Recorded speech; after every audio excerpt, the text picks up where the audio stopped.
Ladies and gentlemen of the Joey Podcast, welcome to another super rare episode of this incredible podcast that I really enjoy doing.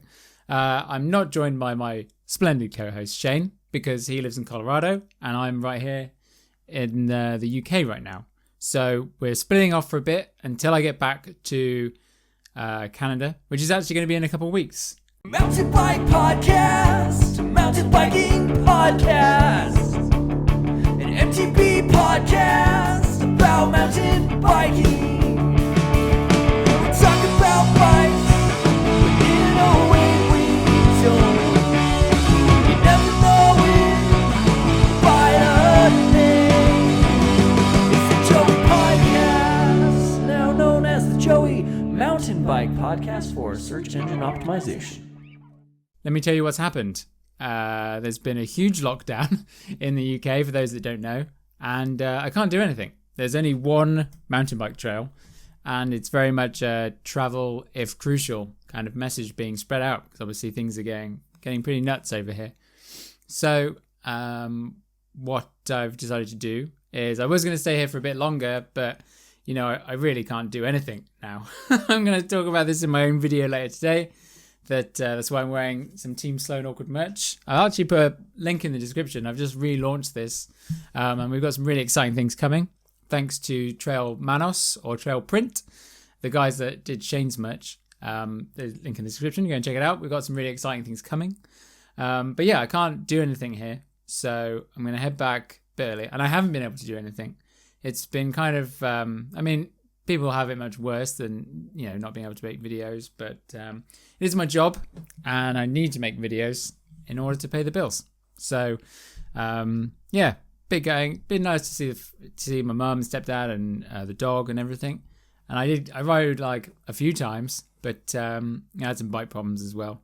So, yeah, that actually comes up in my Joy of the Week. Anyway, before we do last week's comments, this episode is going to be joined. That doesn't make any sense. Today I'm going to be joined by Olly Wilkins, who is a professional mountain biker and general all-round nice guy. That's probably the best way of summing him up.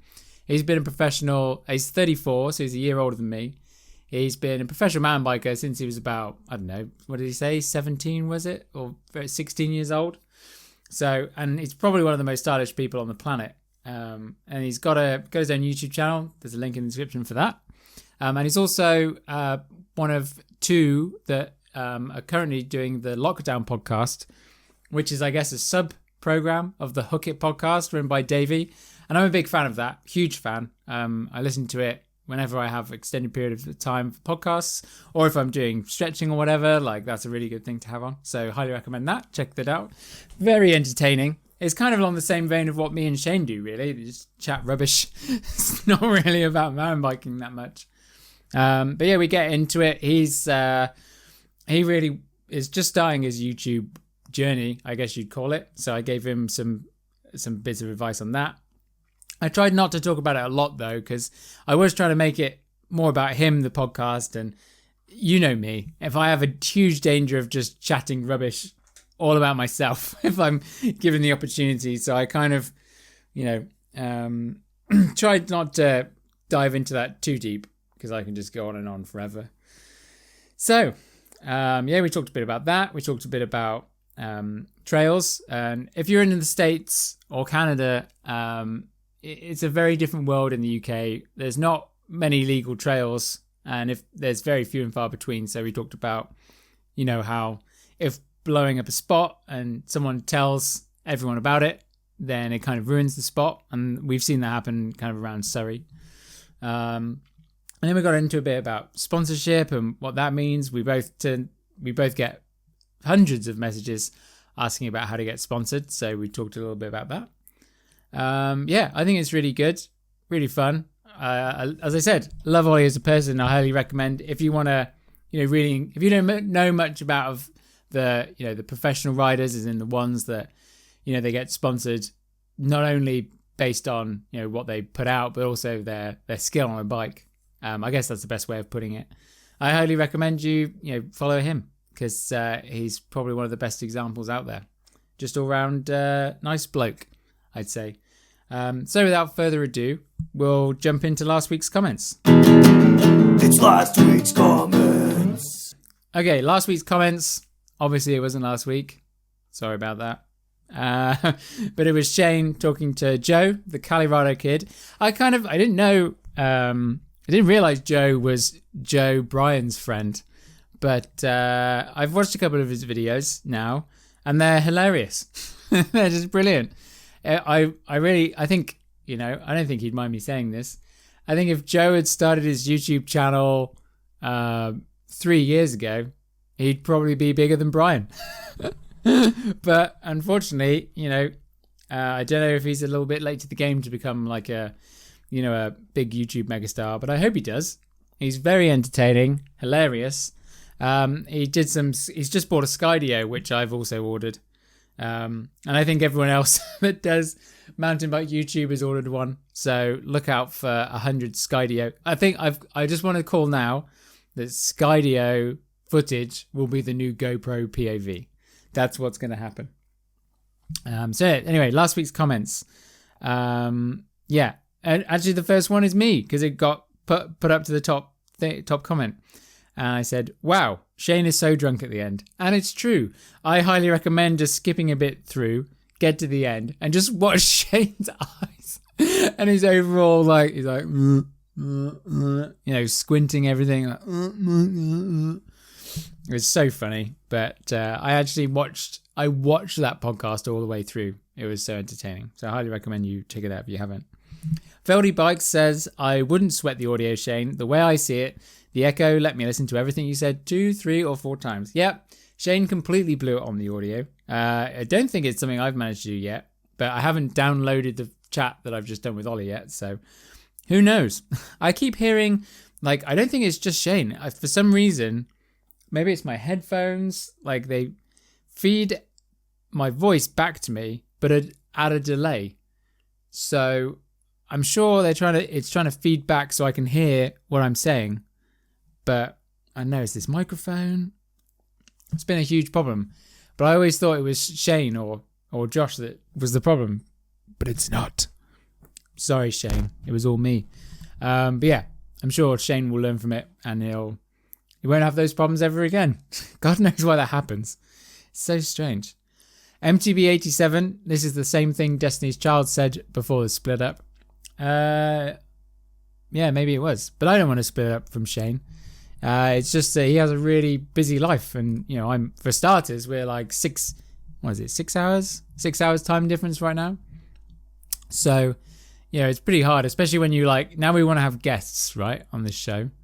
It's kind of hard to coordinate everything together because, the guests are generally free when Shane is busy either raising a family or, riding his bike or, job. Job is the main thing, isn't it? So, yeah, don't worry about that. We're not going to break up anytime soon. It's just Josh that's the quitter. So, yeah, don't worry about that. And Chump MTB. Yep, we don't do daylight saving in Arizona, but what people don't realize is we're stuck on the crappy end of it year round. It's dark by 7:30 in the middle of summer. Yeah, that's why would you be on the worst side? It doesn't make any sense. I think they've even done studies that it doesn't actually give you that much daylight when you change things up. I don't know, it's dumb. But I have heard rumors that BC would change and get rid of it. But then I think Oregon, Washington, and California have to do that as well. That's the deal. I don't see why they don't just go, yeah, let's just do it. What's the big deal? At the end of the summer, just go, hey, everyone, don't turn your clocks back. Problem solved. Seems dumb. Anyway, right, let's get into it with Ollie. As a really nice guy, really good chat. Thanks for listening. Okay. Yeah. And I've not got a lot on, dude. Not got a lot on. Yeah. What's so you've broken your ankle? Yeah. Which bone? My leg bone. So just in the joint. Your leg bone. Yeah. Did the doctor pull out a kid's biology book and he's like, Ollie, this is what you've broken. Do you know what it is? What it is, dude, is tib and fib rhyme, so I can't remember which one it is, but it's the big leg bone. So it's my inside edge. It's the knobbly bit on the inside of my left ankle that I've snapped off. Yeah. Sucks. So they've just did it hurt? plated it back on. I'll be honest. I've just seen like the Insta clips from I think Yeah. posted it or something, but I haven't heard any of the audio. Oh, so okay, like, yeah. Did it hurt? Like when you did it, was it like, oh shit, I've done my leg? Yeah, when when you break your ankle, it hurts, dude. Yeah. It does, yeah. But like, you will find that hurts. Yeah. Yeah, but you've know broken a bone. Like some people, they'll break something or maybe they fracture it, and then they like walk around for a bit and go, oh, this actually kind of hurts, and then they go in, and it's like, oh, actually, that's broken. Yeah. No, I mean, I think definitely, especially with cracks, you can have mega long injuries, and they're just like, you can cope with it. It's just like a dull, annoying pain. But I think like snapping the end off a bone, you fucking feel it. Oh, I'll go back and watch the audio of that then. Hey, so that's like a perfect start, because now people know, maybe they've kind of bought into you a bit, because they're like, oh, this guy sounds kind of a bit down on his luck. He's not got nothing going on. He's got a broken ankle. Like, crap, I'm invested in him now. So I don't like to do like these intro things, because when I'm listening to them, I'm like, just kind of get onto the discussion point. So I'll do it quick, but kind of assume that no one has any idea who you are. I'm assuming it. Everyone that watches this doesn't follow professional mountain biking like you do, Is that the case? Is that the case? Yeah. I swear down. Like Shane and Josh, I'd even say, I remember I was like watching Death Grip, the movie, which was on Netflix, which you were in. Yeah. And I was like, oh, Brendan Fairclough. And Josh was like, who? I'm like, so interesting. It's quite cool in a way, because it's more of a pure enjoyment of a sport. You're not like taken by anything. You're just literally doing it for what it gives you. You're not like following it. You're not. I think that's quite cool. Yeah, it's so fascinating, because like I've had this going for years now, where it's like you don't know who this is. You're not interested, and they're just like, no, I've no interest in racing. I have nothing. I don't even watch Red Bull Rampage or anything. And then just like mountain biking, and then I go on YouTube and I watch videos of people mountain biking. Like that's what I want to do. Yeah, the YouTube's a separate thing, eh? It's a completely separate thing. Oh yeah, it feels like it. Feels like a completely new world. So I've got a question. So Brian Park, who's in charge of editorial at Pink Bike, when I was working there, and he said, "Who do you think is blowing it with YouTube?" And I was like, I just said, Olly Wilkins, Sam Reynolds, Brendan Fairclough, because they're not doing it and they'd be really good at it. And I don't understand why they're not doing it. But you guys were all kind of like joking about vlogging and everything, weren't you? Fucking right. I still, dude. Ultimately, you got to understand, it's not coming from a place of ridicule. It's coming from I want to stay in my lane. So as a pro mountain bike rider since I was like 17 or whatever, it's been about being fucking like encapsulating everything there is. Like it's like the most authentic thing. It's not authentic for me to pick up a camera and film my face. That's not what I'd naturally do. So I've always felt I'm fine in front of a camera if a dude who's as passionate about filming is shooting me and I'm passionate about bike riding. You know what I mean? That's in my head. Yeah. That was, and in hindsight, it's very stupid. But I should have got on it so much earlier. And certainly my backdrop wouldn't look like this. Well, like what's my backdrop? Look, I'm a you didn't get on it that early, dog. I'm a 33-year-old human, and I'm living at my parents right now. That is my life right now. That's just how it goes. That's because you moved back to your parents in a country that's riddled with a disease. Like, dude, we'll get into all that in a bit. Yeah. I think that deserves more time. But people think I've moved back to the UK. And I'm like, it is possible just to go somewhere and like stay for a slightly longer period of time and then go back to where you live. Yeah, but people go fucking on holiday and they say they lived somewhere. Good question. Like, how long do you have to be somewhere to say that I live there? 6 months? Bollocks in it. Why would you? Yeah, I don't know. I kind of think that you've got to be working there and you've got to. there's like a moment where you really actually commit to living somewhere. I feel I've never done it. I've only ever lived at home. I've travelled all over the world and live at home. And so home is Surrey for those. Surrey, yeah. Where did the Swindon thing start? Because it's been plaguing my life for like the last month and a half. You doing this, dude? It's actually good to address it because I was actually at some secret trails in Northern California and wanted to upload a video, talk to the locals. They're like, yeah, dude, sure, but just don't say where it is. Because you sort of have to ask, because sometimes places like... the weird thing is sometimes places want pushing. Yeah. Some places want pushing and some places want you to just shut the fuck up. Like I'm fully on board with the shut the fuck up thing. Yeah. And I asked them and they were like, dude, just don't say where it is. So me and Bren were trying to think of sort of some like... It was me and Brendan out there and we were trying to think of just sort of some like... I'm not knocking Swindon, but just kind of... It's that place that not everyone has been and maybe you've heard the name and it just sort of seemed... It was like Swindon, Reading, Hull. Just they've got this kind of... You know The Office, right? Yeah, filmed in Slough, which is not that far from here. Yeah. So Slough. They picked Slough for a reason, right? It's not because like Slough's really bad. It's just because it's just fucking Slough, you know? I don't know if you noticed this, because I certainly didn't notice it, but when they released the first tier map in the UK, there was like loads of tier 3s, and then Slough was tier 4. Really? Almost like a spot on the kind of middle of the east of the UK. And everyone in Slough was like, what? That doesn't make any sense. No, they were like this. What? Yeah. Oh, this is incredible. But yeah, so people that, for those that are listening and don't know, like my parents live in Swindon now. I grew up in Bath. Mecca, Swindon, the Mecca of MTB in the UK. If you're ever coming to the UK, go Swindon, dude. And like, there's one trail. That's not even, it's not an exaggeration. It's one trail. I've ridden it loads because it's the only thing I can go and do. It blew my mind the first time I'm gonna open up on your podcast, all right?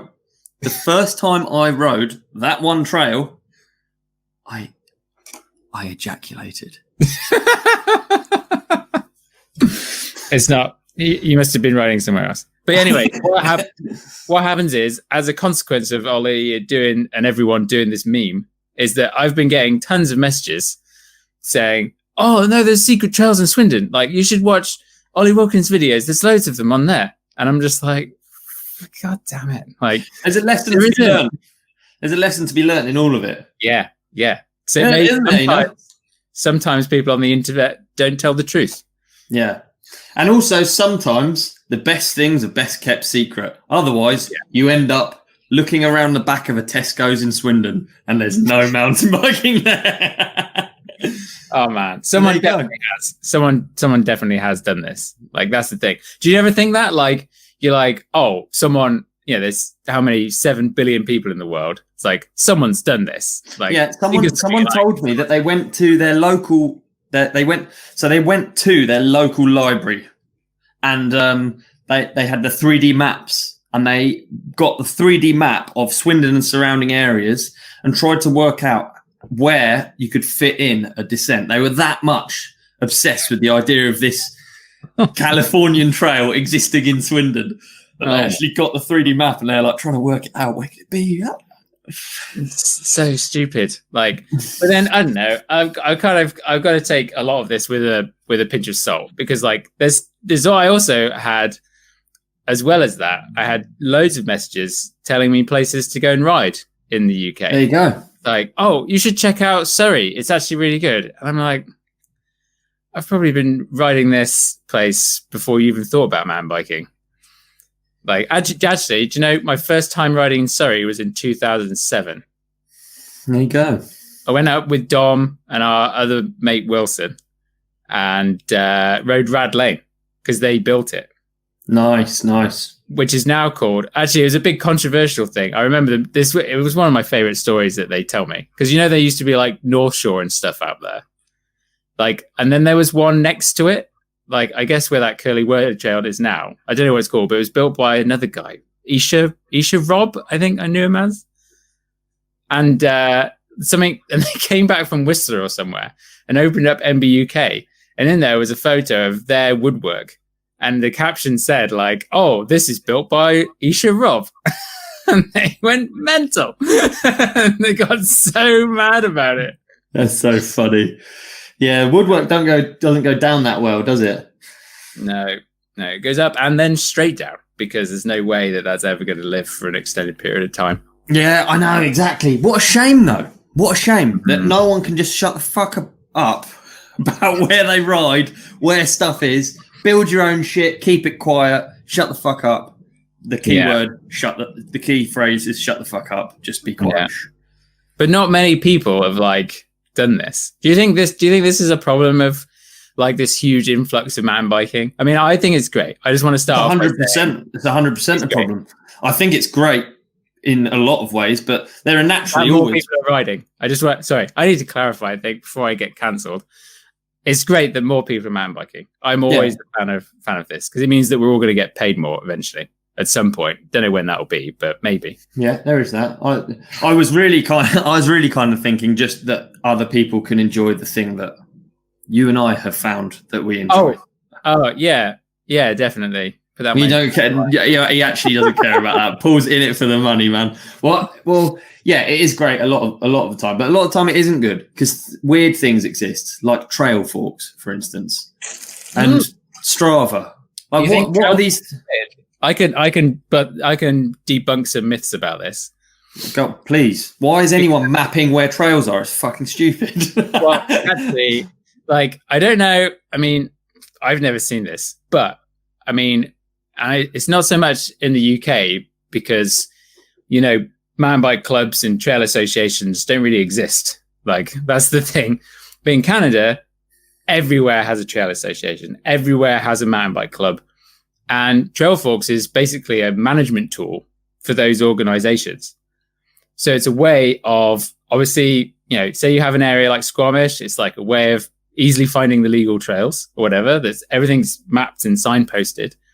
But then it's like, if something like a tree falls down on a trail, then you can use Trailforks, take a picture of it, and say to the builders or the maintenance crew, like, hey, there's a tree down on this trail. It's right here, and tag the GPS location, and they can go out and do it. So, like, a lot of people, like, I can't speak for this because maybe this does happen, but it's not like crowdsourced, you know, like people actually submit it to an organization, they approve it, and then it's like published. Like, that's how, like, not anyone and anyone just goes and puts a trail up from Squamish and uploads it to Trailforks and it's made public. Like, it's actually like, it's a little bit more complicated than that. Cool. Yeah, it's trash, man, where I live. I mean, honestly, why would you want to? Yeah, I mean, if you've got clubs and stuff, that's very cool. But if you're people just turn up and they've got some app that shows them where some trails are and they can start to ride. Like, I'd rather they just rode where they lived and built trails where they lived. And then if everyone, you know, but like if it's like a public trail, do you know what I mean? Yeah, I think that's probably it, Paul, because most of the trails aren't public in the UK. They're not. Everything in the UK is illegal. So as soon as it's like becomes pumped full of people, and I'm one of the people. I'm not saying, you know, I'm knocking the system, not individuals. Like, as soon as a trail becomes popular and gets shitloads of traffic, like then it's a real problem. So all you've got is this tool that allows that to happen. It's like worst thing ever. Yeah. For sure. In some situations, it's definitely a kick in the teeth. But I'm not specifically knocking. It's any sort of like what I just don't understand, dude. That's really ultimately what it is. Makes me feel like an alien. And Trailforks is one of those things. And Strava is one of those things. Like, why do I need to know anything about how long a ride is? What effort? Like, I don't understand any of that. Why that's important? It's so far from being important in riding for me. But yeah. But like, I can see that. I just go the opposite and say, oh yeah, I like to know how far I've ridden. and like what I've done. And at the end of the year, it's cool to go, oh, I rode this much or whatever. Yeah. But that's cool. Yeah. I mean, I'm weird. I know I'm weird because they're very popular. I'll be honest, I am doing more just like going for a ride or whatever. Yeah. And just like, and not doing it. But that's because, well, when I did the BC bike race a couple of years ago, do you know what that is? I don't know if that... British Columbia, isn't it? Very, very good. But yeah, when I was training for it, I was just like all about stats and everything. And then I did it. And I finished the race. And I remember crossing the finish line and going, what?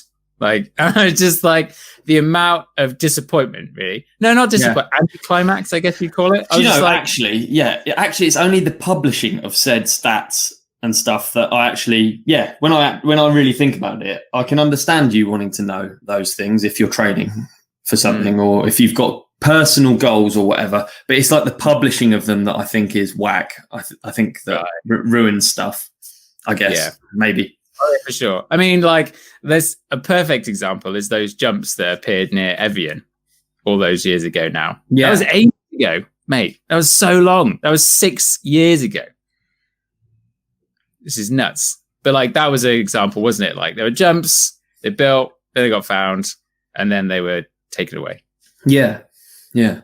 I did go back. I've been back. I've got one ride in Surrey since I've been here. Nice. And I could not believe. I mean, obviously, you've seen it change even more than I have. But like the whole Evian bit, that's like closed off, isn't it? Like that's shut down. Yeah. And then Pitch Hill, like it looks like a worm farm. Do you know what I mean? Like with how many just different like you can't ride down it because you're like, which way do I go? Like there's like 5 different options every 5 feet. I'm just like, why? Why is this? I know.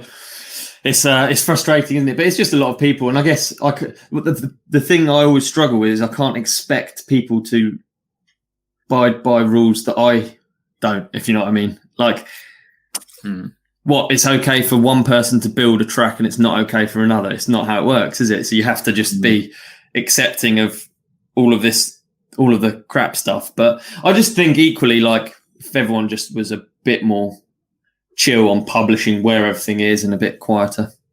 Yeah. I don't know. Just a bit nicer to each other as well. Yeah. Like, sure. Go on. Yeah. Or a bit more horrible to each other, either way, however it works for you. Oh, man. Yeah. Certainly works in dirt jumps when we were horrible to everyone at illegal dirt jumps. I was just about to bring up this. Like, when I used to go to Brockham, and just hang out there. Like, let's be honest, I didn't ride that much. But like, I remember a couple of groups would turn up, and Johnny would just be like, "No," and then they just turn around and walk away. I was just like I looked back and I was like, "This is nuts." But really, that's just how it is, isn't it? Like, that's how you keep a spot going. Yeah, and it works wonderfully. It works 100% of the time. 100% of the time. And unfortunately it does. But I understand it's not the answer for actually mountain biking. With trails, it's different, isn't it? Because you're so connected to who put the work in to pile a bit of dirt. It's a good thought. Just imagine piling a 6 foot high landing. Imagine how long that takes. Just never think about that, you know? Yeah. Nothing but dirt. No logs or anything. Yeah, it's nuts. So let's talk about YouTube then. Yeah, please do, because that's to be honest, you asked me on, and I thought, what an opportunity to talk to someone who has cracked the algorithm, someone who has become a YouTuber. Because the first time I think of when you say your name, I don't think of Paul the Punter, the YouTuber. I don't. You just think of ad sales guy Paul that used to call us up. I do. Yeah. Equally, there's nothing. No, not that it calls us up. Just that I knew. Oh no. Yeah. I know Paul from selling ads to, for Pink Bike and for Dirt and for these people. So yeah. Yeah. I don't know. Like what do you want to know? I feel like so. There's a big thing on this podcast where I talk too much, and I'm really aware of it. Even when I'm listening back, I'm like, "Shut up, dickhead." So. So like, I want to know, like, you know, what's it been like for you, you know, because obviously how many follow, like, let's talk about social media because it's the jobs. Like, how many followers do you have on Instagram now? I don't know, dude. I'm not that. Yeah, I didn't think you would be. If you don't do Strava, like, yeah, let's have a look. It'll only take 5 seconds, won't it? Yeah, but I don't even saying it is annoying. Even saying the numbers is annoying, isn't it? Because it's like some sort of fucking scoring system, you know? Yeah. How many? So I'm not even going to look. You should. Fuck, you can look. 85,000 and a blue tick. Just to. Hey, there we go. I got the blue tick. I can't make it go away. I've tried going through all the messages. It won't go away. So yeah, like YouTube, like what's it been like? What's been the best thing, first of all? Like, what do you enjoy about it? So YouTube was something I really, really put off, and I do regret putting it off for so long. But I had a couple of reasons. First of all, I don't really naturally feel like I want to film myself. I don't naturally feel like people are interested in what I've got to say. It doesn't come naturally to me to think, oh, I'm going to fucking present something, or, you know, that's not why all those years ago I became a professional bike rider, really. Like professional. I know, a good question. Do you know how many mountain bike movies you've been in? No, I don't. Dude, I'm not numbers guy. I'm just not numbers guy. Okay. But I'd say, would you say 20? Probably. It's been my aim since I was 17 to basically be as prolific as possible, whether it's magazines, videos, anything. I've really tried to do as much as physically possible, which is so funny because really YouTube suits that, because then you're in control. Yeah, you know what I mean. But in my head, I was always like, yeah, I don't mind it when someone else, when you come to me and you say, when you come to me and you say, do you want to do a podcast? Then instantly I'm like, yes. If I go to you, Paul, can I be on your podcast? Yeah. That doesn't come naturally to me. I feel weird about it. So like I put to you twice now. On Ollie, I'd really like to come on and be a guest. I'm too stupid. I don't even pick up on these things. Anyway, what about? Do you think it's because like it's not approval, but you don't feel like it's just that you're the person that decides if you get to do something? It's like, because you've earned it then, isn't it? If Mike Rose said, Ollie, this is your dude. Cover. Dude, think about how we've grown up, because you're from the same era, and obviously you worked for Dirt. So Dirt for me was like a Bible of what's cool. And for me to get in Dirt, I was just like, fuck. Well, now like I've been like, it's 100% that. Yeah, it's like approval that you're valid. It's validation. Yeah. Well, I don't think I was careful not to use the words validation, because it's like, that almost seems quite superficial. But when you say like, oh, I've earned something, you know, if someone studies for an exam, they get a good grade. Like that's, you know, you put work in, you get the reward at the end. Like, but equally validation does apply, because you can be a sponsored rider or a professional rider, as I was at the time, and I was doing contests and this and that, and I wasn't getting in Dirt for doing that shit. So then or for my results, you know, on paper, oh, well done, you got third at King of Dirt in Chicksands. National Adventure Sports Day. Yeah. Yeah, exactly. Yeah. So actually Dirt looks at those events and they pick out the people that they thought were cool or whatever. So 100% is validation, no matter how stupid that kind of seems. How many Dirt covers did you get in the end? The number I do know, because I was in fierce competition with Brendan. I think it's 5 or it might be 4. But either way, I'm very happy. Now, if this is really tapping into my oh my God, such a dick. This is tapping into my ridiculous long-term memory. There was a time where you got a small photo of yourself on the spine, and you wanted to count as getting a cover in the in the race. Yeah, I will have done. Yeah, I want to. Yeah, I'm not in a race with anyone else, am I? Yeah, that's really good.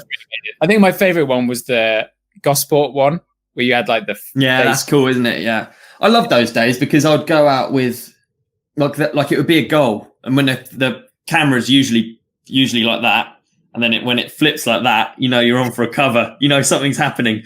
But for real, dude, yeah. And we used to build, or not build, or like plan for single photos because they had that much value.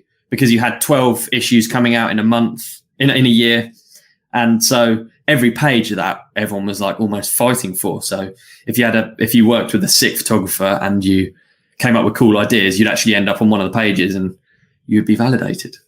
But YouTube, on the other hand, it's not like that. You control it and you publish it. No, indeed. And that's where I think I've struggled. I think I've struggled with the thought of that. I was going to have a Red Bull travel series on their Red Bull bike YouTube.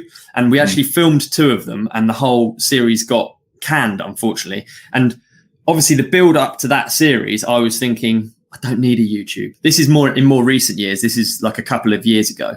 I was like, I don't need a YouTube. I'll just be the Red Bull bike YouTube guy, or you know what I mean? I thought that's going to be my avenue instead. And it didn't work out. And now since the pandemic, basically, I've started. So I'm in my first year of YouTubing. Yeah.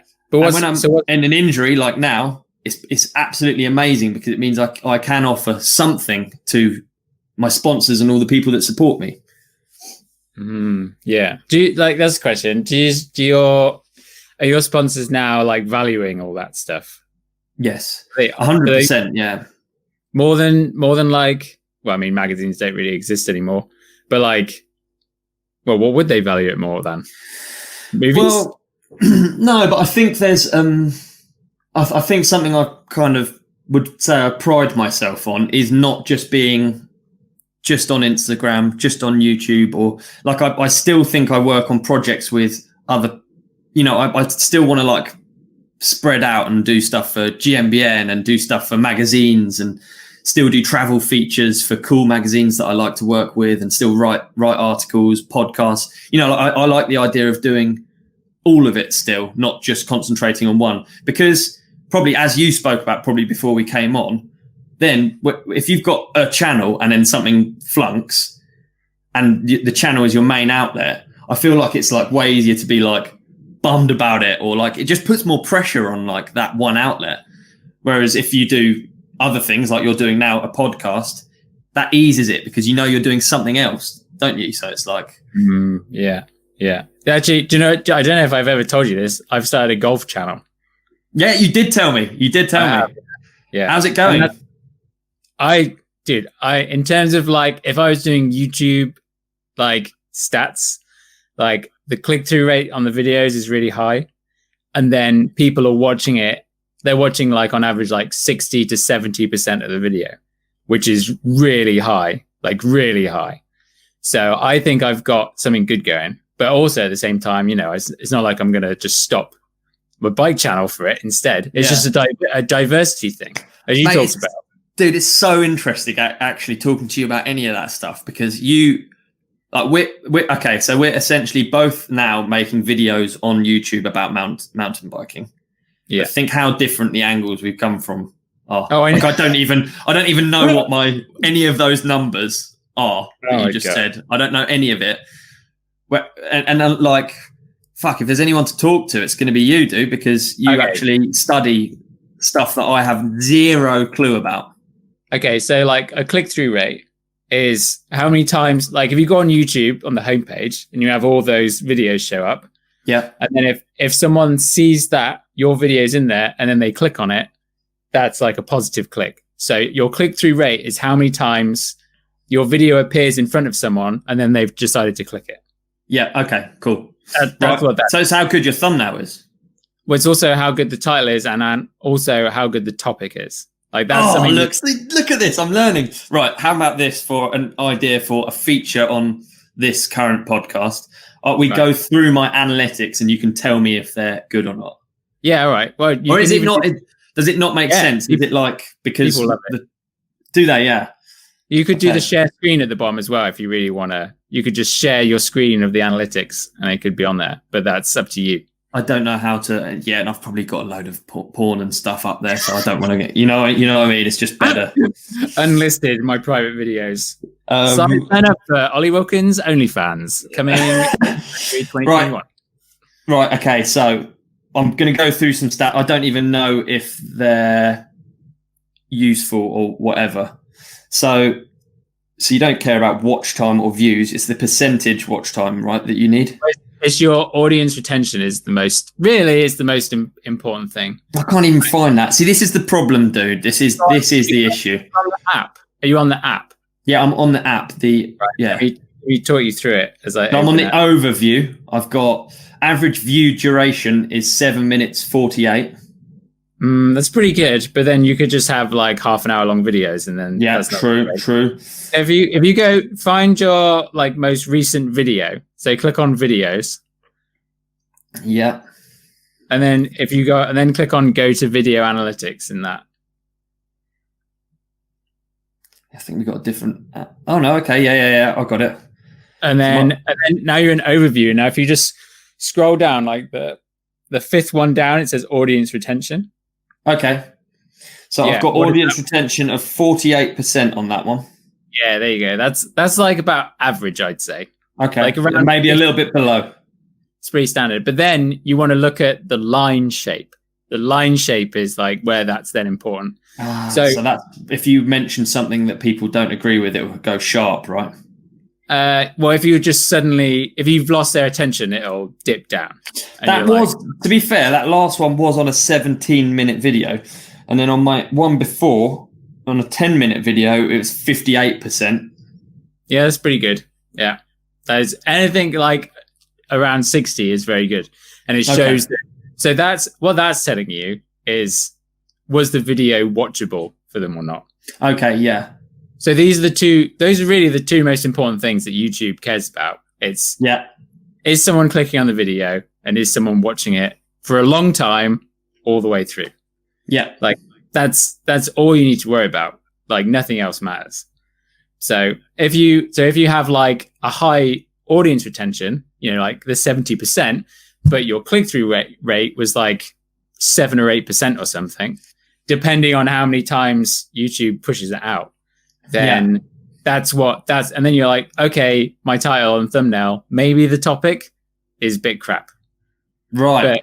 But most of the time you're like, have I got a good title? Have I got a good thumbnail? But no one's clicking on it. You're like, oh, just no one's interested in this. Yeah. And that's kind of what you've got to, accept. Really. Right. How come? Another question. This is going to turn into a very boring listen quickly. We'll get into Paul's psychology hour straight after this. So okay, good. So, watch time. Okay, so my subscribers, it tends to be like 80% of the people that watch my video aren't subscribed. Why is this, Paul? That's about right. Yeah.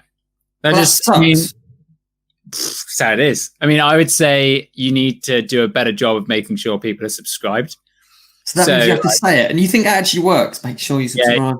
Yeah, unfortunately it does. So you've got to, but you've got to be like, you can be sincere about it. Like in my videos, I'm like, hey, did you enjoy watching this video? Well, that's awesome. If you want to find out when I make another one, then hit subscribe.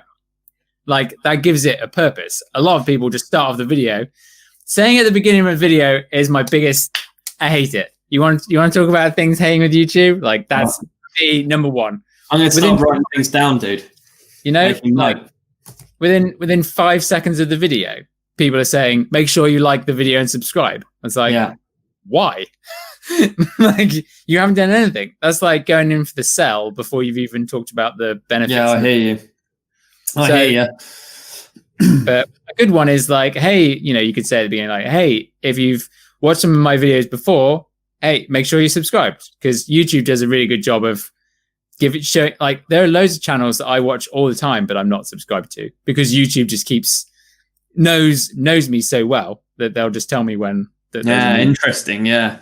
And okay, cool. Okay, that's a good tip. So it doesn't necessarily mean much. Your views really, the watch time is really the thing that you're trying to get. Yeah, but not like just how many hours have you got on your channel. It's like, are they actually good hours? Like, if you made, that's where I struggle with the good word. Yeah, because like podcasts, they're like an hour long or something, right? And even at like 20%, that's like, oh crap, done that wrong.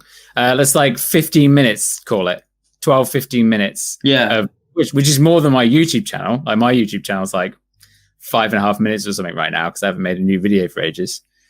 And like that, it doesn't count for anything. It's like, it really is like a big checklist. And for a video to do really well, you've got to do it. So like, take case in point, let me tell you about this.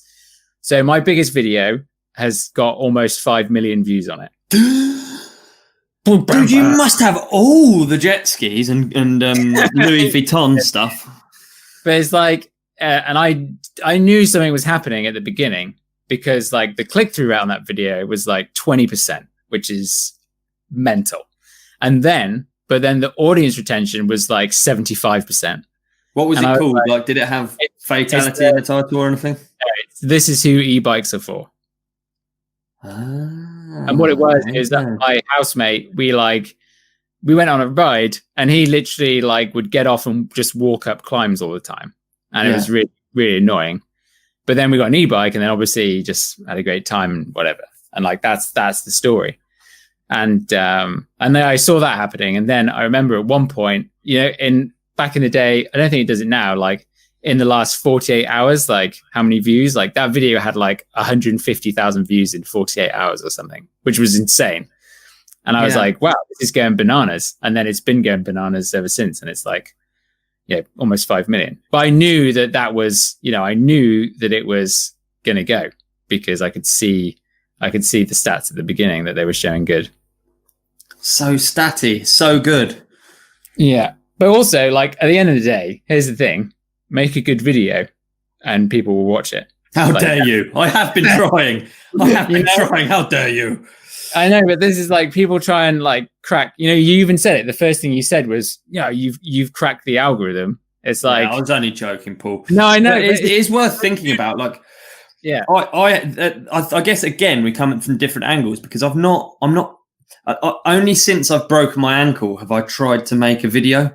Whereas previously, I've just been documenting like something that's going on. So I'm already going to Madeira. Let's bring along a camera and put it together at the end. Do you see what I mean? It's quite a different.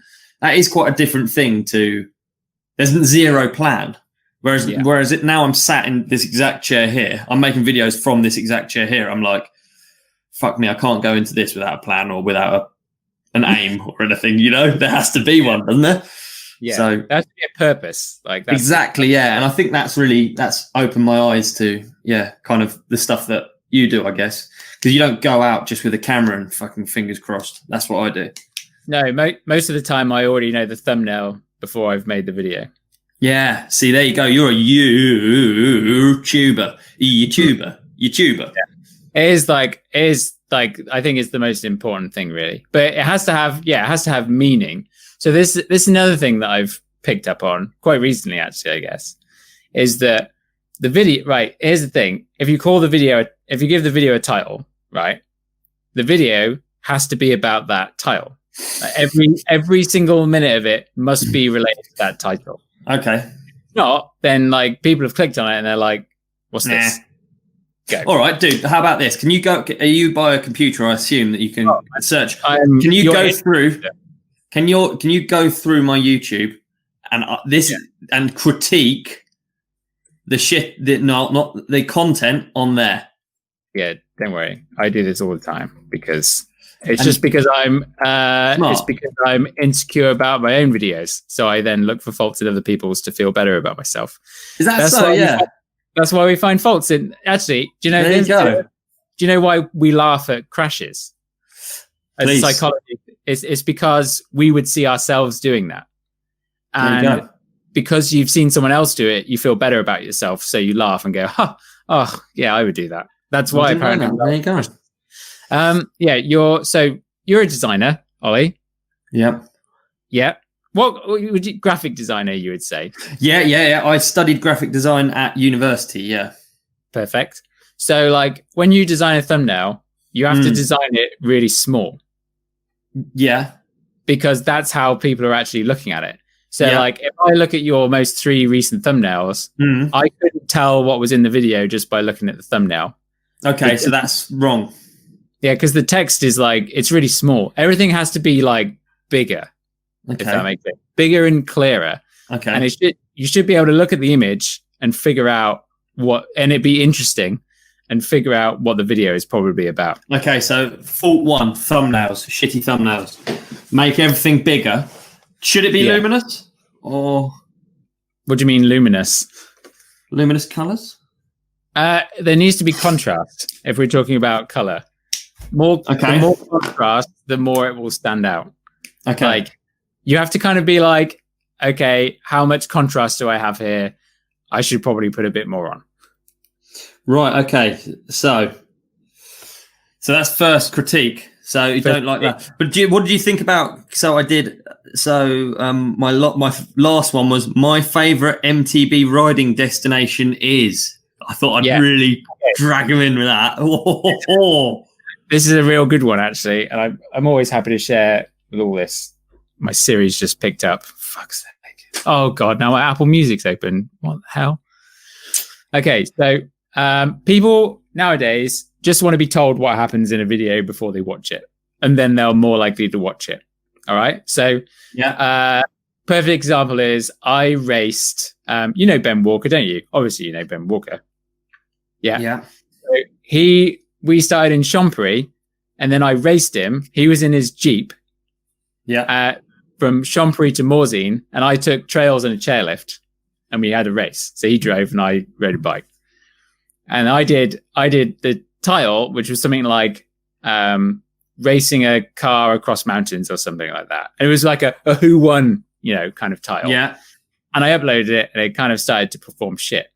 But then someone pointed out, it was Josh, a daily MTB rider. He said, no, if you won, you've got to tell them, like, I raced a Jeep and I won.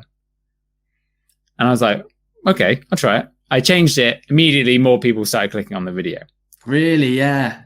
So you've got to be like, instead of my favorite MTB riding destination is this, it's like Madeira is the best place to ride, and here's why. There you go, dude. See? Fucking, I'm writing that down. Yeah. And then the picture should be something that shows why Madeira is the best thing about riding, right? Like, is that GoPro shot the reason why? Like, what I mean? Then it becomes quite tricky, and that's where you have to really put a lot of thought into thumbnails and everything. Well, the GoPro shot, I just thought it's just hinting at where my number one MTB destination is. That's what I was thinking. And I've got to say, I don't really put a great deal of effort into my thumbnails, Paul. Yeah, I do. What happens is it gets to the last minute, and then I quickly put them together. So I should put more effort in.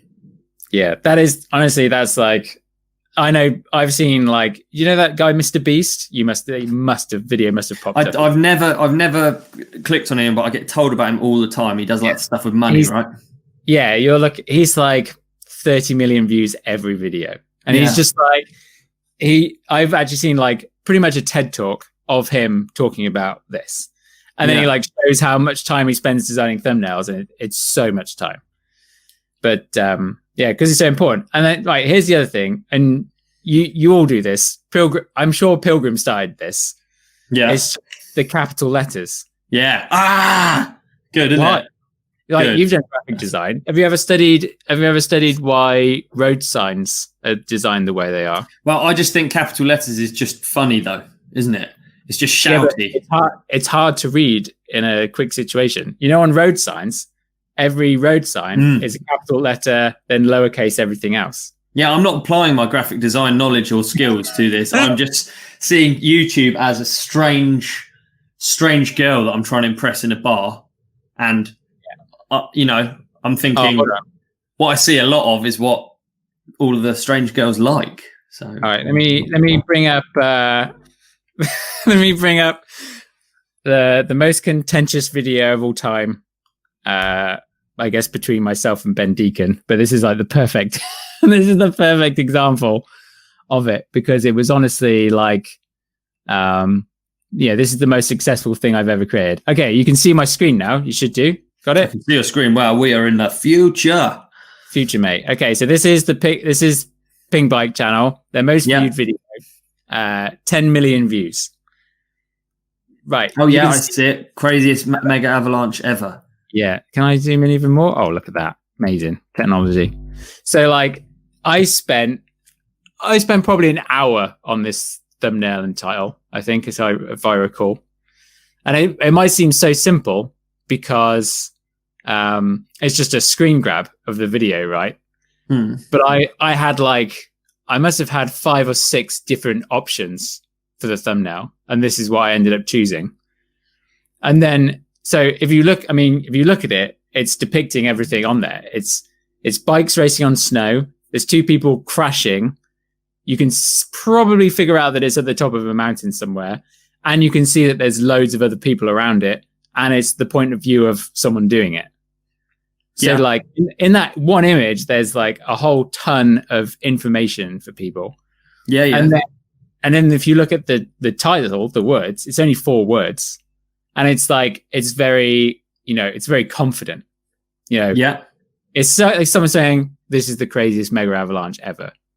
It's like, if someone was trying to oversell you something, they'd be like, this is the craziest, oh my God. Yeah, I hear you, yeah.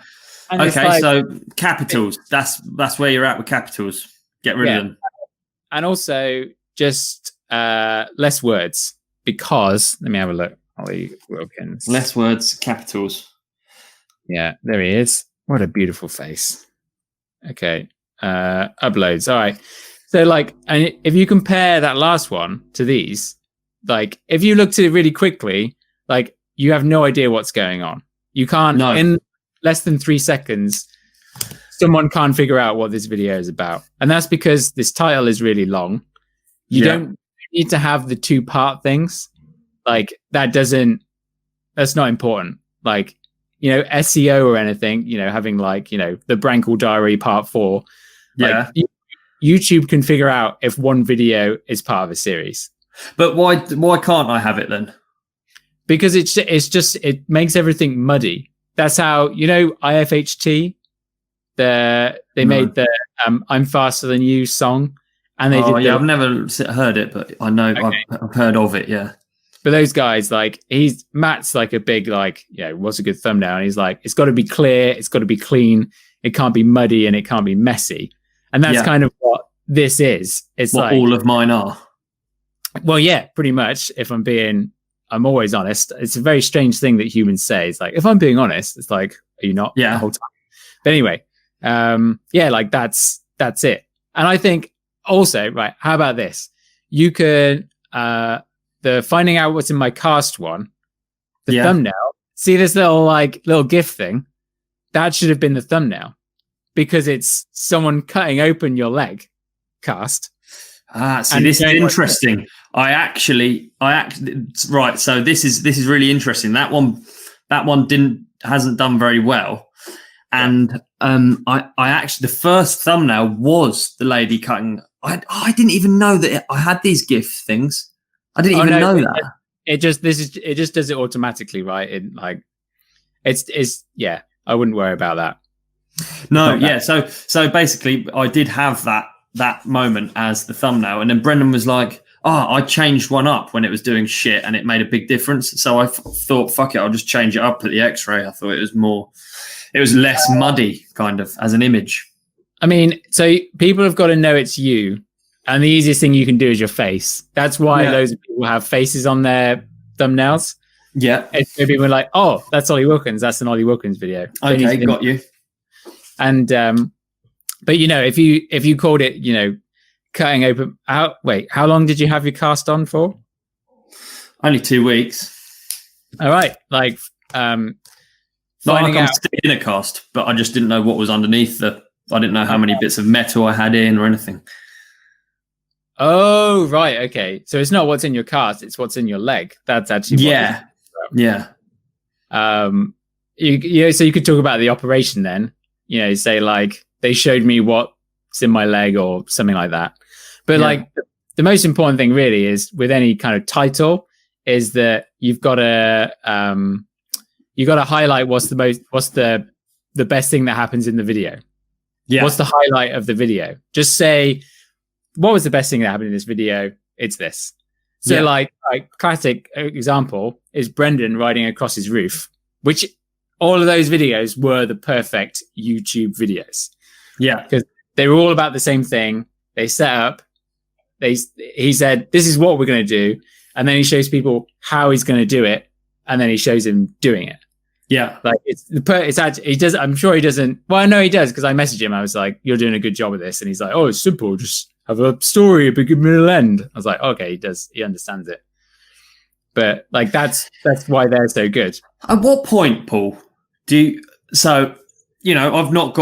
not killing it. I'm not saying what I'm doing is right. But at what point do you stop just following what does well? And I understand you come from stats, but equally, I don't want to just do. I don't want to do a bike check. Really, I'm not interested in it. Don't do a bike check then. Or I'm not gonna do any of that shit. But like, at what point do you? I don't know. I don't just want to do everything that's there. I want to just do what I do, and if people like it or if they don't. There's a real fine line between just like following a formula, you know. I've never wanted to follow a formula with anything. If anything, the formula is like the opposite of what I want to do quite often in life. I'm like, I don't know. There's something. Well, yeah, because like, let's talk about it. Because you obviously did dirt jump contests all through as you were coming up. Yeah. And it's not like you were doing Reynolds stuff like double backflips and all No, it was before any of it. I was doing stuff. I was like one of the first people to flip in competition. I was one of the first people to be doing spins. So it was just, I'm that old. Oh, right. Yeah. I thought you and Reynolds not wait, how old what's the age difference? No, I'm 34, dude. Oh, right. He's like a kid. In my head, he was like the kid that came into our group. Yeah. How old is he? Do you know? We used to call Sam YMP, youngest, most pathetic. Which is so funny because he's such a boss. So ironic. Yeah. But yeah, no, I'm a lot older, and I was doing all of that stuff. And then I didn't want to do contests anymore because I hated it. So I did what I wanted. And I didn't learn bar spins back then and put them in my contest runs because I was like, I don't, it's all fiddly and shit. I don't want to. So I do practice what I preach. I don't just follow the formula. Yeah. And I think I struggle with that a bit with YouTube, you know? Yeah. No, I did as well, actually. I can share this. Like this year, like most of the videos that I made, I was actually just like, fuck, this is shit. I mean, I'm like that with pretty much every video at this point. It's just like, oh, this is wank. But it's like there was only only a couple of videos that I was really like excited to get home and edit it. And it was like a video I did with Remy and Miranda, with them like showed me how to have better posture on a mountain bike. I literally went straight home and was like imported. I was like, oh yeah, this is going to be funny. And like, that's what I've been looking for this whole year. Like actually in what was it? July? Yeah, it must have been July. I had my camera stolen. I had all my gear stolen at the Squamish dirt jumps, but as of all places. I was going to do a video where I like rode a pump track every day for a week. And I was actually like enjoying it. And I was like, oh, this is going to be fun. And then like I forgot my camera bag, went back to the dirt jumps and it was gone. No dig, no ride, dude. You get your cameras nicked if you can't. I did. I helped. I've done a solid. I can imagine one you. day of helping. Yeah. It's public dirt jumps as well. I helped in the beginning get them like public dirt jumps. I guess that means you can just fucking turn up and shoot video, doesn't it? You can get fucked. Anyway, so you want your camera back anyway, because me and the boys are thinking about giving it back. This is how it was. Oh my god. No, I've actually, honestly, Ollie, I've donated thousands of dollars to Squamish Trails with my own personal money because I'm a big believer in it. Big believer on it. Don't do as much digging as I should do, but actually, I have planned to go and help someone out on the trail when I get home. Good man. But, anyway, yeah. So, and I was just that's the part of it is like you got to make stuff that you actually want to make. Yeah, in it, big time for sure. It's a real big deal. So, like, what I want to do now. So, I made a video. I recommend you go and watch it because I'm pretty pleased with it. It's called like it was his first time mountain biking or something, and it's basically you told me. Yeah, people ask me all the time, like, what is a punter? So I was like, okay, I'll make a really good video about. I'll show you. You're like, explaining I can show you. Yeah. Watch this. Here's the thing: there's so many new mountain bikers right now, and just like there's no information coming to these people, and they have no idea what's going on. They have no idea why they bought this bike. Okay, I think it's smart. Your whole channel, I think, is smart. I'm not knocking. Yeah. Idea, but I think it's a really good idea. I think it's And when you first set it up, I remember thinking like, first of all, I was like, what fucking Paul's doing a YouTube channel? And then I saw it and I was like, it's actually a really good idea. It used to be about me getting better because I sucked at mountain biking, right? Yeah. And it was a way of being like, accountable. But then I kind of got to the point this year where I was just like, I'm kind of over pushing myself, to be honest. I'm like, I've ridden some really scary stuff. I've done everything that I probably want to do. And then I actually take more enjoyment of watching someone else, struggle. Get better or succeed. Succeed. Like succeed. I get more enjoyment out of that than me succeeding. So I wanted to change it up. But can't even remember where I was going with this. So you thinking about changing up the name of the channel? No. Just keep the same. But I do have to kind of. Where did I even start with this? What was he talking about? I said podcasting, dude. Freaking hell! So like we were talking about. Help me out here, Ollie. Are you there? No. We were talking about, I think, the pump track where you got your camera nicked, and then So I was just trying to come up with videos that I actually wanted to make, and I think I'm still going through that. However, I do have like some videos in the tank now that are probably going to be my best ever. I think. Just like this guy, for one of them, for example, he'd never ridden a black red trail, and he'd ridden like every blue trail in the whole of the Sea to Sky corridor, like Squamish, Whistler, Vancouver, everything. But he'd never ridden a black trail. Yeah. Anyway, I've helped him out like with loads of stuff. And then he do you know a funny story? He bought Darren Bearcloth's old bike. So he had the old trail bike, which is kind of funny. Quite cool. But yeah, in the end, he bosses the trail basically. Like it's really sick. But and I kind of I sent you this message before. We can talk about horrible messages that we get because this guy just out of nowhere. Question: are people more familiar with you? People that you don't know since you've started being on YouTube more? I've definitely I've always found that weird since I was very young. Yeah, but when it comes to someone knowing you and you not knowing them is like always a weird thing. And I'm always very happy to meet people and say hello. And it gives you a taste of what it's actually like to actually be a famous person would be complete. It would be really, really invasive. Yeah, like Danny McCaskill, I think, is like the ultimate example of that.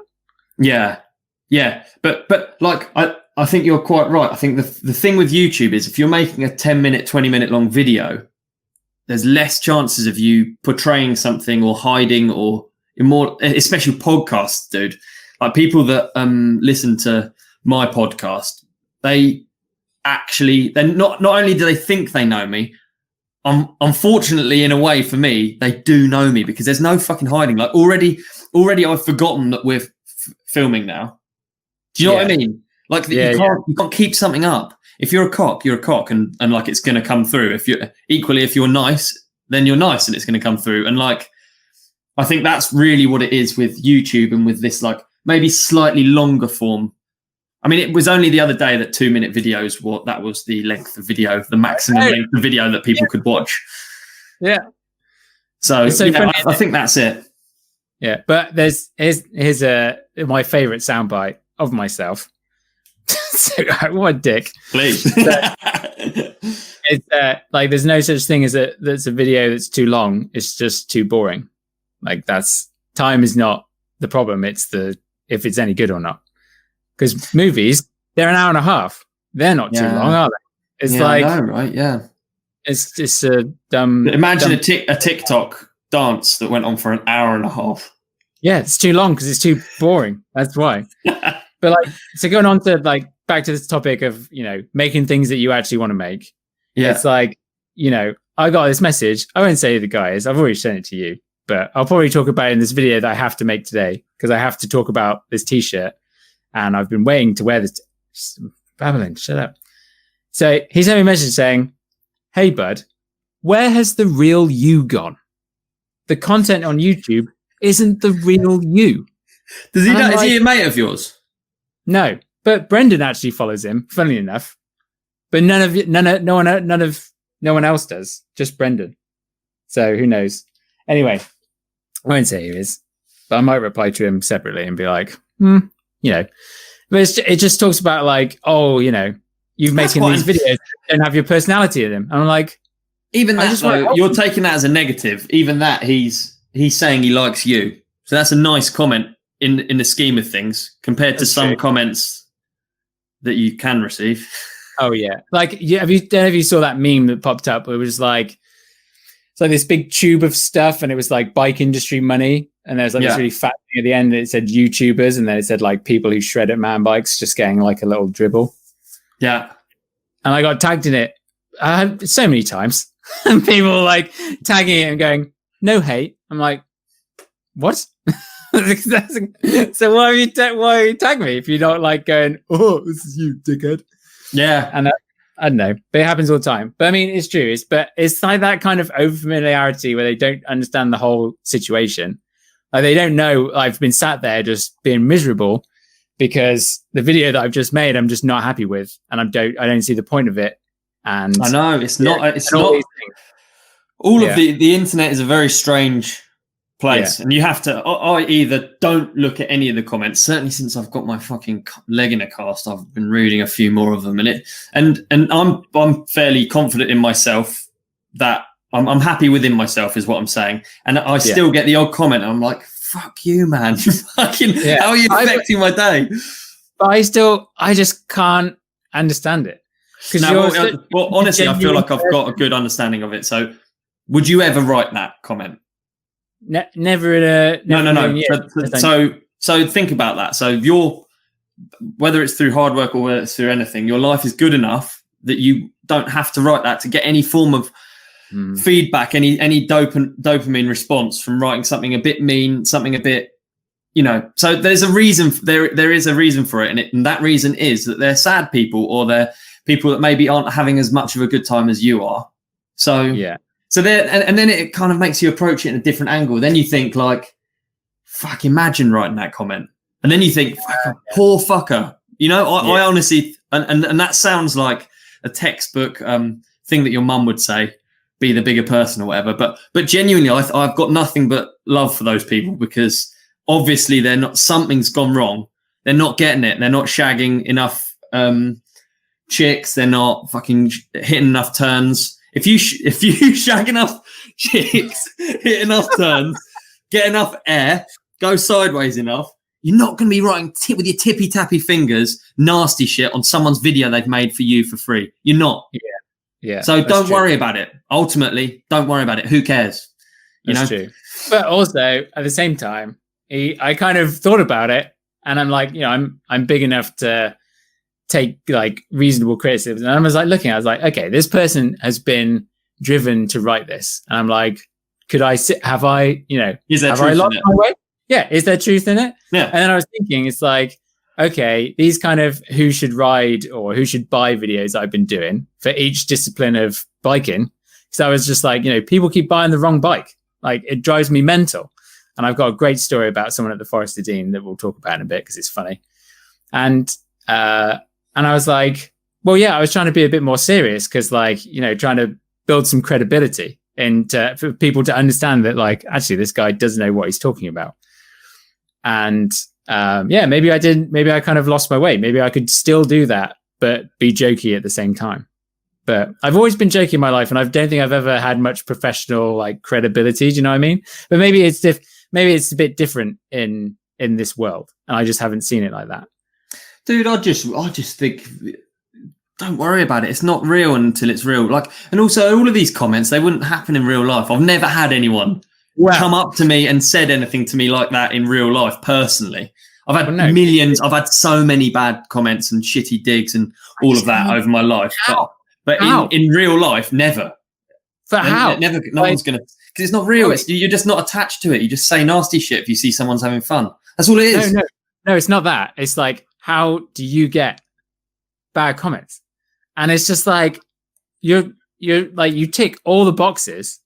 Do you know what I mean? In terms of like, you're cool. Like that's like the what biggest thing you can boil down to is you're cool. Carry on. You've been in honestly, I don't even got that. Dude, seriously. That's cigars in backwards, but anyway. Oh, cringe. Carry on. No, stop it. Carry on. You know what I mean? And it's like, no one would ever say that to you in person, because, how biking works is that if you're at, some jumps and you crush the jumps, you are at the top of the hierarchy. That's how humans work with bike riding. Yeah. And so like, no one would ever say that to you because you would crush everyone. Like if someone said that to you, and then they couldn't even get your life. Clearly, either they don't share your opinion on how the hierarchy works, or they're just sad and they're in the basement. That's like, dude, it is it. Unfortunately, they're just sad. They're in the basement and they see someone that's having fun. Yeah, that's true. And also, what they see is what I fucking project to them. They don't see me scraping shit off the back of the toilet. They don't see me crawling in a cast. Is that what I do at the minute? I crawl from my bed to the toilet to have a wee. They don't see me crawling in my cast at night to the toilet, because I'm not going to put that on. I'm just going to put the fucking highlight reel on. And from the outside, it looks like, well, I'm very blessed and I have a fantastic time, but I look like I have an even more fantastic time than I actually do. And so do you. Yeah. So that's what you're going to get shitty stuff, aren't you? Yeah, because a lot of the time you got to cut it out. So like I did this video where I went to Kamloops to the bike ranch. Did you get a chance to go there? I don't think you. No. You can get. But like I went there and I was like, right, I'm going to spend 3 days here. I'm going to take my downhill bike. I'm just going to get better at this kind of. I was like, I'm driven. Like this is what I want to do. Full commitment to doing all of this. I can do all of this. I just need to try. Yeah. And then we get there, and you can't ride from the hours of like 10 a.m. till like 5 or 6 p.m. because it's so hot. And then that happened, and I like couldn't handle the heat. I'd literally go out, push up, and then be like, I'm melting, I can't take this. And then like the pressure of like having to make a video this week suddenly starts ramping up on you, and you're like, shit. And then everything just like starts rolling up. And by day 3, you're just a wreck. I was just a wreck because I couldn't ride because I couldn't handle the heat, and I wasn't riding very well and all this other stuff. And then I still have to make a video and be like, hey guys, what's going on? Like and subscribe. Yeah. And it's like, I guess people don't see that. And I kind of rarely put that in because people don't need to hear that, I think, a lot of the time. Yeah. Do you know what I mean? Sometimes, like I'm making the video today. Today is going to be look, it's how it is. I don't have a bike sponsor for this year and it sucks. And this is why.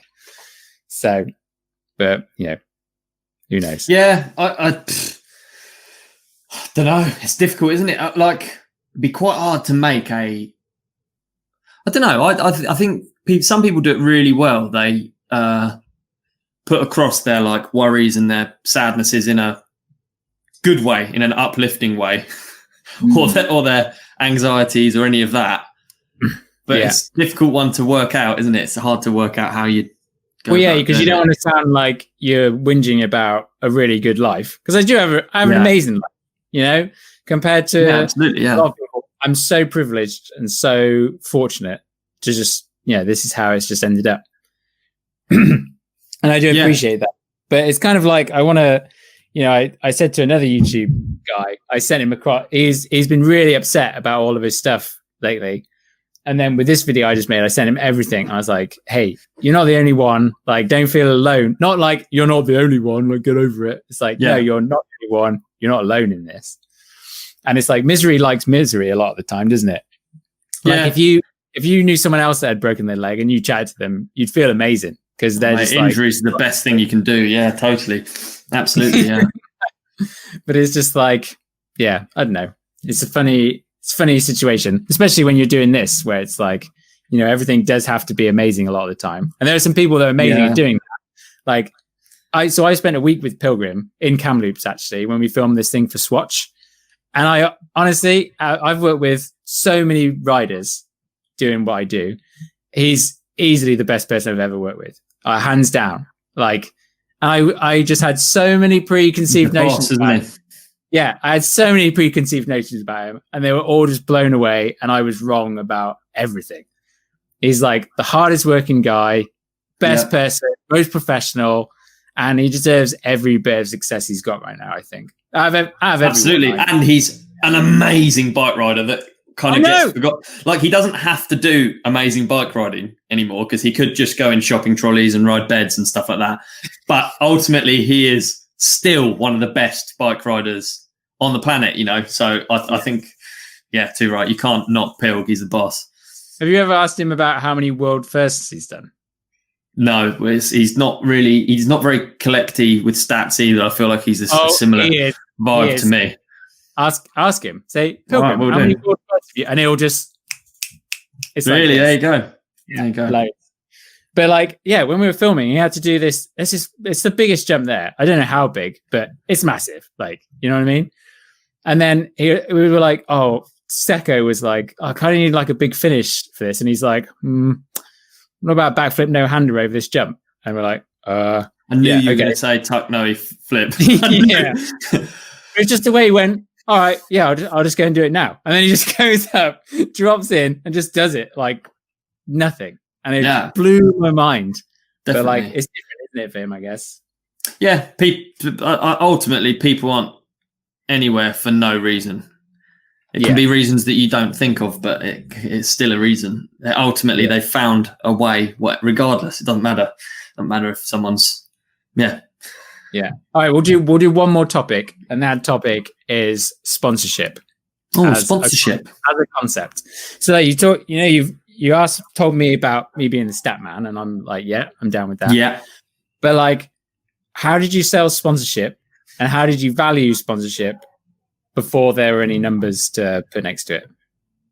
So I thankfully came from it the exact right way round when I was younger. Looking back on it, I did 100%. And so that comes from, I quit riding contests. I was riding first of all, I rode for a company when I was 16, racing 4-cross called Dialed Bikes. Oh, really?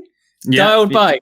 Yeah, rode for Dialed Bikes. Racing 4-cross. 4-cross season. And that gave me a little insight at the age of 16 into not only how cool it is to be sponsored, but also, it does seem to take something away, or it does seem to add something on my list of to-dos, or it does seem to add a little bit of pressure.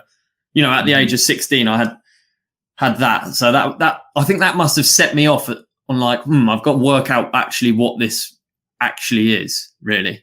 Because currently I'm getting lent a bike that I'm borrowing, and now I'm not enjoying racing as much. So then I started competing for DMR. I got picked up by DMR at 17, and I did the normal, just contests and then ad shoots. So the classic sponsored rider. That's all you do. You do what you're asked to do, and you do contests. You compete. You do events. So I did that for 3 years. Then I was like, fuck, man, this is my favorite thing. It's all I do with all of my time. I'm completely, I'm completely on board with riding, and this is ruining it. So then I stopped doing it. And then I was like, well, because this is my favorite thing, I have no money now, and I have no means of anything. I can't put fuel in my car. I can't do anything. So I need to have these bikes paid for, because I'm a dirt jumper. I'm smashing stuff a lot, wheels particularly. So then I was like, well, I need, obviously, in order to stay sponsored, they're not just going to keep giving me bikes for me to ride in the woods on my own with no one around, with my friends, and not make a noise about it. I have to give them something. So then from there, I started writing, and so I started doing magazine articles. So I wrote for MBUK. I pitched to MBUK a story with still to this day, one of my best friends, Rue Fowler, who lives 2 minutes down the road from me.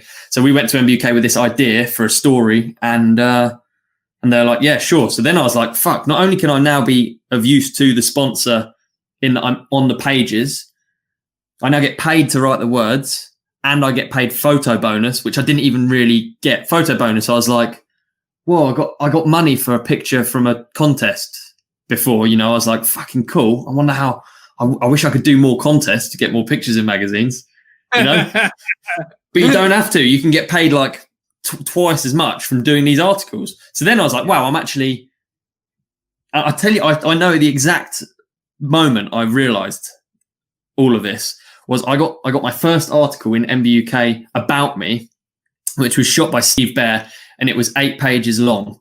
And I remember my team manager at the time said to me, dude, you know how much that's worth in advertising? And I was like, I don't even really know what advertising is. And he's like, well, that's 1,500 quid a page. So 1,500 quid times 8. And honestly, I didn't know. I was like, is he gonna pay me 8 times 1,500? Like, have I seriously just earned, I don't know what that is, 12 grand, is it? Have I seriously just earned 12 grand from something? It's something anyway, isn't it? Yeah, like that. So yeah, I realised very early on that actually it's more about what you can provide than being good. I spent my first years thinking I'm fucking the shit, and that's why I'm sponsored. I never approached any sponsors; they approached me. So as far as I was concerned, I didn't even want to be sponsored, and then people just started giving me shit. So I was like, I'm the shit. I deserve it. Whereas that's the wrong route. And I very quickly learned. People think it is. That's how everyone thinks it is. It's like, and they don't I'm now think good at bike. Yeah. And you get given the bike, and then does it? What happens as a sponsored rider? Do you just get given the bike, and then what? You just carry on riding like the shit. You're the shit. No, that doesn't work like that. You then have to give something in return. I mean, it all seems very obvious talking about it, but the number of messages I get about sponsorship and how to get sponsored and all of this, and so many of them, you just think like, and like it's the best life ever, and it's taken me all over the world, and it's been fantastic. But equally, for many, many years, I've really struggled to have any money, any life, anything in order to get to a point where I can have a life and live normally, kind of thing. So it's not like, you really have to think about it the other way around, for sure. That's my sponsorship experience myself. How do you put a number on it? Because I was actually, do you know who Phil Gaiman is? No. He's like, used to be like a big Tour de France road biker, but now he's doing YouTube and like Everesting. I think that's his thing. And I was, this company reached out, and I knew that they had sponsored him for something. And I was just like, hey, how did you because you try and be like, try and make it fair for everyone. So one person's not knocking everyone else down, or, do you know what I mean? I think it's very important.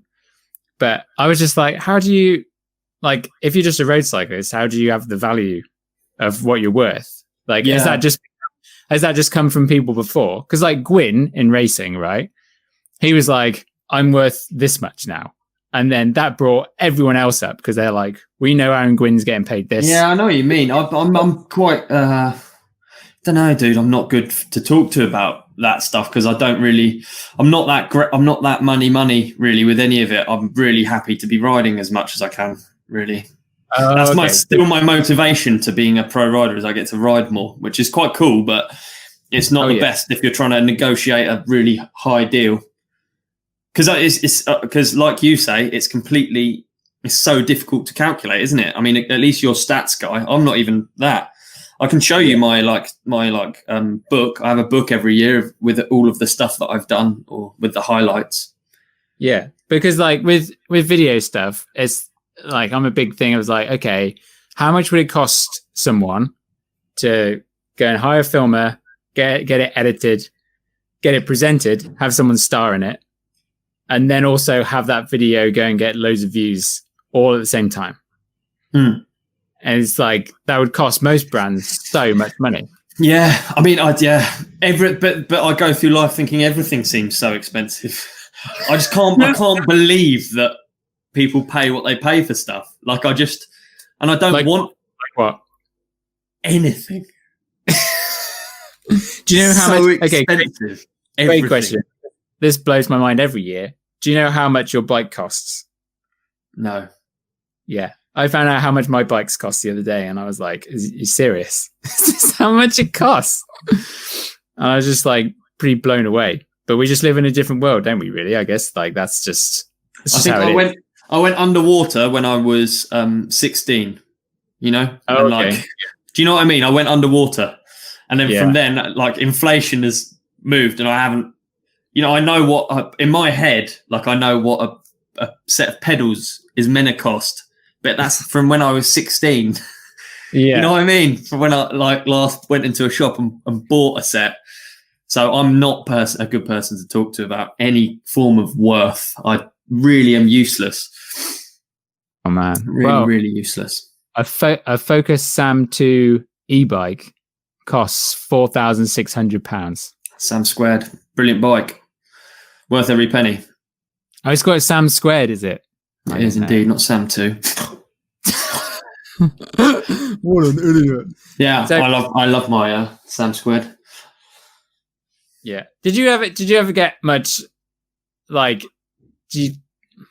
What's the word I'm looking for? Did you ever get like much negative stuff from e-bikes? Nah, I don't know. I try and remain sucker free. So I'm authentic, dude. What you see is actually me. So if I'm riding an e-bike, it's because I really enjoy it, and therefore I'm untouchable. You can't. Oh, you're a sellout. Nope. No, I'm doing it so I can go riding more. Like I don't know. I just try and stay sucker free. I don't care. I really enjoy that bike. If I didn't, you wouldn't see me riding it as much. You know what I mean? So I don't really. Thankfully, I work with all the companies I work with. All have sick stuff that I ride and I want to promote, you know? And like, actually, I promoted e-bikes when it wasn't even in my job description. When I first rode for Focus, it wasn't even in my job description. And I just I couldn't enjoy it that much and not tell someone. Yeah. It's because, like, I'm sure one of your mates got one, and it's like e-bikes need other e-bikes to have fun. Yeah, definitely. Yeah. So I did the first 3 months or something without anyone to ride with, and I didn't really rate them. I didn't really care. And then Bren got one, and then it was like, so good. But ultimately, of course, I got criticism and shit for it, but I don't really care too much. And then ultimately, I win because I'm having loads of fun on the e-bike, and the other person is. Yeah, I think it's great. Anyway, actually, this is perfect. Because I told you, like, I actually got like an in real life comment when I was at Forest of Dean. It's just like my mouth was just wide open. Aggressive spot, the Forest of Dean, huh? This is one of the pivot bolts on my bike. Yeah. This is classic mountain biking for me in the UK. I had for two rides. I brought the wrong tires with me because it's so weird. You don't need big burly downhill tires to ride around Surrey, and I was got this. So I'm like riding along trails going backwards because they're so slow. Anyway, I got the right tires. Head out with my mate Dave Arthur. You know who Dave Arthur is, don't you? Yeah. Anyway, we get literally 2 trails in, both of 10 seconds each or whatever they are. And then I jump back on my bike and it's just wobbly. I'm like, rear axle's come unscrewed. Oh, bastard. And I get down there and my chainstay pivot bolt is just fallen out. It's gone. And on the 19th of December. So like, everyone's gone home. Everyone like, no, I'm not going to get a spare for it. And I was just like, luckily, Scotty Lachlan actually had a whole bunch and he sent some down. Nice. But it was just like, this sucks. Anyway, so we're pushing out and I'm like, great. I'm walking past everyone, pushing my bike. This looks shit. And then this guy just yells, in this voice, not putting this on. Is that YouTube? You that YouTube guy? And I was like, yep, that's me. Hello. He's like, oh yeah, I was riding over here with my mate and I said, oh look, I think it's that plonker. I'm like, thanks. Thank you. Really nice. But did he think it was Paul the Plonker? No. He probably did. I don't think so. That would be, I think I'm enough to be. No, but punter isn't, he might not even know what punter means. He probably thinks it's Paul the Plonker. He said that plonker from the inside. He said that plonker from the, he knew what he was saying. Anyway, he proceeds to ask me about, I did a suspension setup video with Ben. Yeah. And like, what's that Ben Walker? Is he good at setting up suspension? I'm like, well, he's probably one of the most intelligent people in mountain biking. So yeah, he does. He was really good. And I was like, but it's not like a service that he sells. Like he just wants to live in the mountains somewhere by himself. Yeah. And he's like, he proceeds to tell me how he's been through every suspension setup person and they just can't get his bike set up right for him. And I'm just like, okay. And this is what he's riding. He's riding a Whitey Capra with like 180 mil mountain bike, you know, it's meant for like just the fastest speeds and everything. Yeah. And at the same time, he's being towed up the hill by his mate that has an e-bike with a strap. And I was like, and he's barely using any of suspension. I'm just like, there's nothing wrong with suspension. You've just completely got a separation from what bike you need versus what bike you think that would be cool. Yeah. Dude, don't worry about what that guy says. it just blows my mind. Like, why can't people chill out? I got a good one. Yeah. No, I mean, largely people are lovely. If you think how many, especially if you're fucking pulling out views like that, like you dropped earlier, what was that? Something million. I think in 1 million people, you expect them all to be nice and all to be lovely and all to be kind to you. I'd expect more to be horrible than fucking one. Killing it, dude. Killing it. So funny. But anyway, we're going to move on to a segment that we do every show. Oh, what is it? Called Jerry of the Week. Is it you? Is it me? It's the Joey of the Week. Jerry of the Week, Ollie. This is what we do. First of all, we share our own experiences where in the past week we have been a Jerry. So we got to share a Jerry moment. Yeah. I feel like it's going to be quite predictable what you're going to say. And then we have a look at we've got 3 nominations here from the last podcast of the public and the listeners of how they've been a Jerry. And we decide who was the most Jerry person of the week. Okay.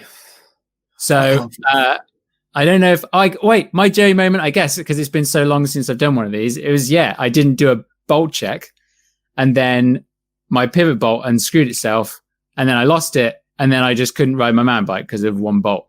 Oh, and then not only that, I don't have any of my tools here and all of the Scott bolts are T30, not like a 6mm or a T25, T30, a tool that no one has. And I had to actually put out on Instagram, and luckily a guy in Swindon had a bit because I didn't want to go and buy a whole tool. Dude. It's the Mecca. Yeah. It's the Mecca. Yeah, so that would be it. And then I couldn't ride my bike for 2 weeks because I didn't do a bolt check. So that would be my Jerry moment. Ollie, do you have my Jerry moment? So it has to be this week, or it's just one that I'm bringing up. Just recently, that's a funny one. I had a good one. I probably banged on about it on my own podcast, but I was lying in the hospital bed. Spent a few nights in hospital when I broke my ankle. I was opposite a dude in the bed in the ward that I was on. It was largely an empty room, but then there was this one guy. So I kind of, being fairly friendly, I wanted to speak to him, talk to him about what he's got going on. Looked on the board behind, said brain. And I was like, fuck, I just don't want to, if this guy's having something real bad going on, I don't want to fucking speak to, I don't want to be the guy that fucking upsets him or makes anything worse. I'd rather let's just keep it separate. Anyway, I do probably a night and then probably half a day lying there. I'm like, fuck, I really, really would love some sort of social interaction. There's no one's coming round. You don't speak to anyone. You're quite bummed because you're injured. I looked behind me anyway. I was looking around the room. Looked behind me. I looked on my chart. And it said Ollie, and I was like, "What the fuck?" I thought it would say ankle. You know what I mean? Look back over. It's Brian. Of course, it's Brian, and he's broken his ankle as well. So that's my Joey moment.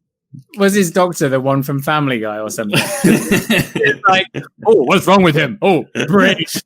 No, no one even made a spelling mistake. I just read it as brain. Yeah. That's what I was saying. Like, and I spoke to him, top bloke. Why do you think a doctor would just write, brain? I know, exactly. Well, yeah, and then I was laughing on my own in my bed because I was imagining someone sat looking real like self-conscious with micro penis written on a board behind him. Or no, remote controller stuck up arsehole just written on them. Yeah, object. Like that in the bed. Oh man, that's a good one. That's my Jerry of the Week story. That's good. All right, Ollie, we'll take it in turns. There's 3 here, so you do the first, and then I'll do the second and third. Okay, Chris Rides. Do I say the names? Oh yeah. This is from Chris Rides Bikes, and he says, "I'm the Joey of the week this time." Oh, he starts confident, I like it. Decided to start recording my rides and post them on YouTube. Okay, I can relate to that, dude. The first one is pretty good. The second one, I had the angle of my GoPro wrong, and I basically have 10 minutes of looking down at my handlebars. Chris, dude, I don't blame you. That happens. It happens. That is a classic Joe moment. I'm sure we've all been there. Actually, you know Seb Kemp, obviously, a fantastic human being. I swear he posted a video, and it was called like best GoPro video ever, and he was in like this insane like the Himalayas or something, and then he stands up and the GoPro just points straight down, and you can just hear him say, "Wow, this is so amazing! This is incredible!" And I'm like, he did all this just for the joke, didn't he? But I applaud him. It's incredible. That is good. That's a good joke. That's high level joke. That is. That's high level not caring as well. He's such a good dude. All right, Adam Van Winkle. He nominates himself. In preparation for a big ride, I installed a new shifter cable and chain. Then, for some stupid reason, I decided that my B-tension screw needed some adjustment. It did not. I was too busy at work to get in a shakedown ride before the weekend, and the day comes and I'm trying to keep up with Joe, who is the Colorado kid, really funny guy. He was Shane's guest last time. He's actually called Joe. Yeah, that's his name. Yeah. He's sort of always every week. Oh, no, he's someone else. He's trying to keep up with a guy. Yeah, another Joey. And my chain skips a tooth every time I put the power down. I spent the whole day soft pedaling and getting dropped every time I needed to pedal. It's a Joey moment. That's good. Actually, something that happened to me 2 years ago. I went riding with Brendan Redlands and all these things. And I guess my chain just suddenly decided to die, and I got loads of chain suck. You know where it goes. That's annoying, isn't it? Yeah. Yeah. And like we're going up this hill, really metal hill, and my chain literally wouldn't go round because it kept getting sucked in and then just wouldn't go round. Nasty. And I have to jump up and I have to push to the top because nothing's working. And then Bren turns around to me and goes, "It's pretty hard, isn't it? Big climb this." I'm like, No, it's not. It's like my chain won't go round. It's my chain. I was so embarrassed, but yeah, so it went. Right, my one next, is it? Yeah. Octodad MTB Marty Richards. Wow, what does Octodad mean? I mean, he's got 8 kids. Maybe he's never actually explained, but next time Octodad explain. Yeah, dude, if he's got 8 kids, those nuts are killing it, man. He's killing it. Right, okay. Joey of the week, my friend Tracy. So I guess he's nominating his friend Tracy. Yeah. Yeah. She had 2 nice full suspension bikes on the roof of her SUV. I can see where this is going. On the way to the bike park, she visits a farm open day and parks under a tree and smashes both bikes and also breaks the roof racks and dents the roof. Everyone sees her and knows her. So instead of going to Rotorua after the farm visit, she has to call insurance, go to the panel beater and bike shop. Oh, that sucks. That's so painful. That is painful. I've heard of it's actually someone at Head for the Hills bike shop in Surrey. Someone came in, bought 2 mountain bikes, went outside, then like 5 minutes later came right back in and said, "I've driven off and hit the barrier. Can you give me I need the details for the insurance." Oh, I can't even laugh at it. It's too miserable. It's like that vomit in the mouth situation, isn't it? It's like, yeah. Okay, can we vote for who's actually going to win then? Yeah, who do you reckon? Well, okay, so I'm going to go through them all separately, and I would say my one is crap. It had it's a Joey moment, but whatever. The GoPro, we've all done it. The gears, again, we've all done it. The bikes, that costs money. So my vote is going to be on the bikes because it's that instant moment of just like, oh, that's so frustrating. But I think I'm going to go with the bikes, yeah. That's got to be. There's only one winner. So congratulations, Tracy. Tracy. That's how it goes. Well done. Look, congratulations and commiserations at the same time. At the same time, yeah. All right, Ollie, we're going to wrap it up because we've been going for quite a while. You might be the longest guest of all time. I don't know. We'll have to figure it out at the end. Longest, that's not necessarily a good thing. What we're trying to do is we're trying to keep people watching. It's about the quality. It's about bigger text. It's about putting here's why. It's about putting less words and not doing capitals. Use your face. So use my face. There you go. That's it. Well, Ollie, everyone's been wondering the secret to getting sponsored. And actually, we've been saving this right till the end. And it's really easy. All you have to do is